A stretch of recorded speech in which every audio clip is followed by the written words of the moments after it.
Hi everyone, welcome in. My name is Angie Norris and you're on my YouTube channel 60 and a Senior. And primarily on this channel we talk about bookish things because I love to read. So I am filming this from my library. This is one of my bookshelves over my shoulder. It's my unread TBR list for the most part. I have some on another shelf as well.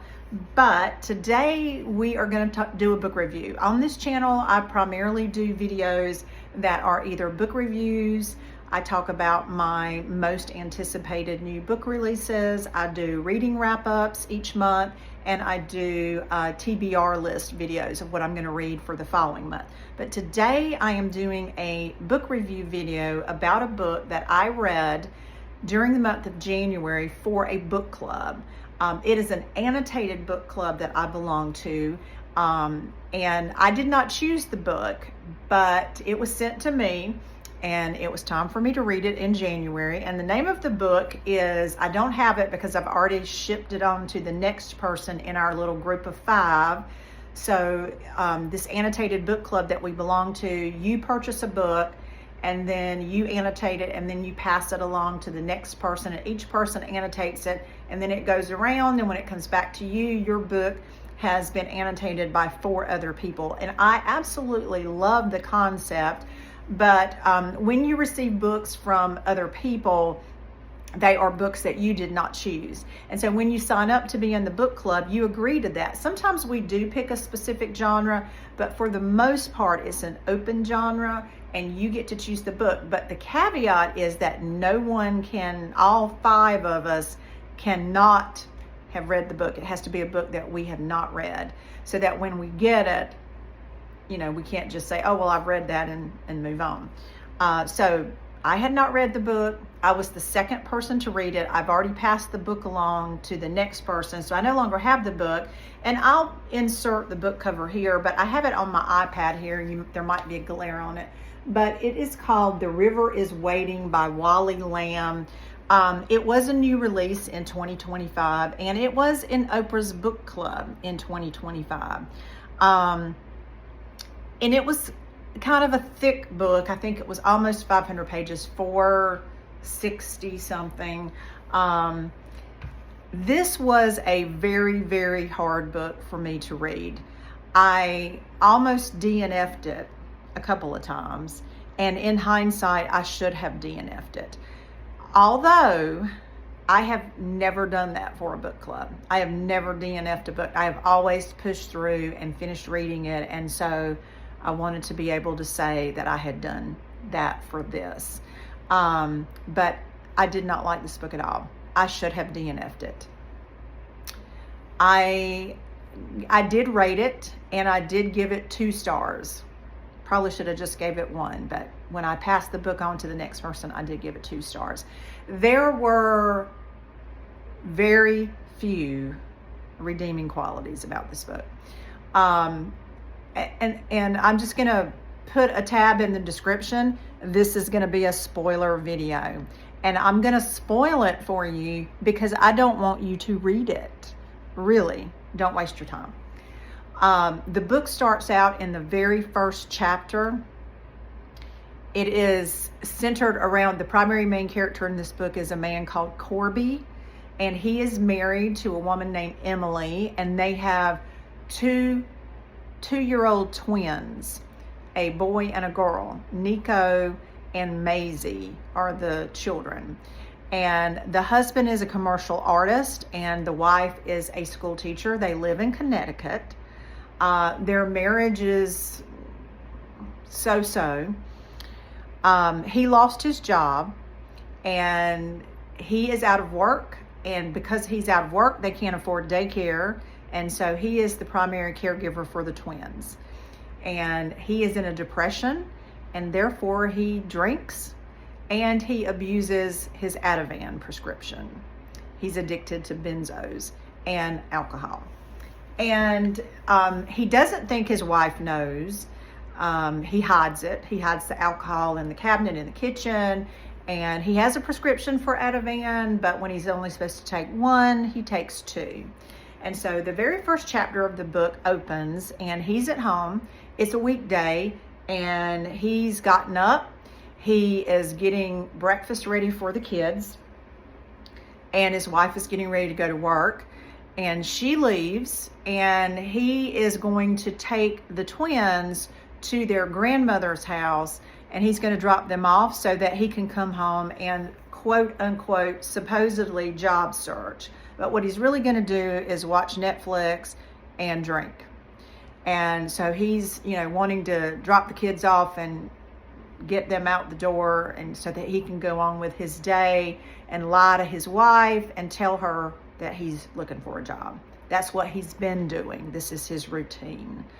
And so he goes out to put the twins in the car. They're 2 years old, so they're in car seats.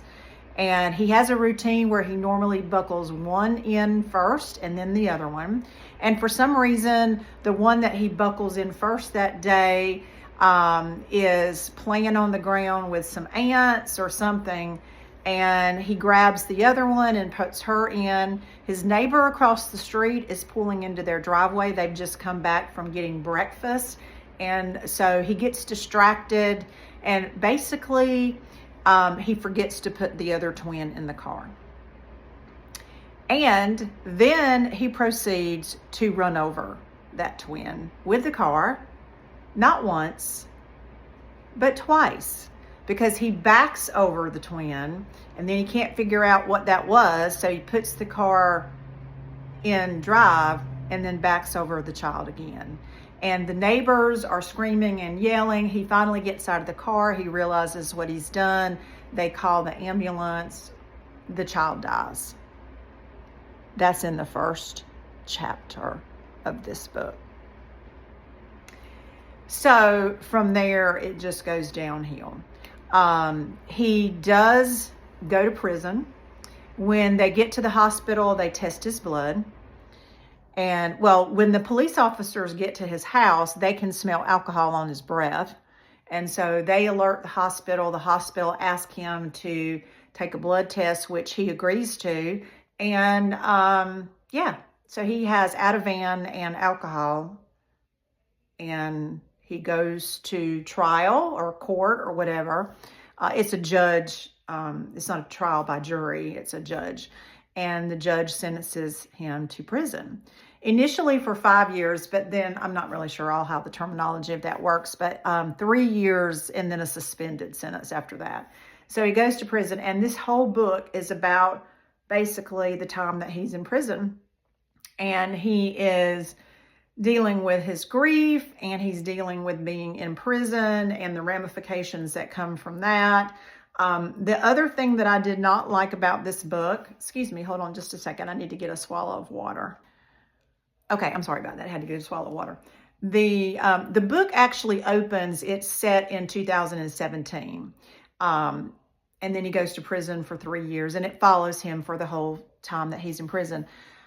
But one of the other things that I did not like about this book was in 2017, April is when he killed his son. And I think he goes to prison actually in August. But that is the first year that President Donald Trump was in office for his first term. And the author of this book, Wally Lamb, evidently is a liberal. And I'm not really into politics in my books. I don't care what side of the aisle you're on. I honestly don't. But I don't want to read about it in my book. I have enough divisiveness in today's world.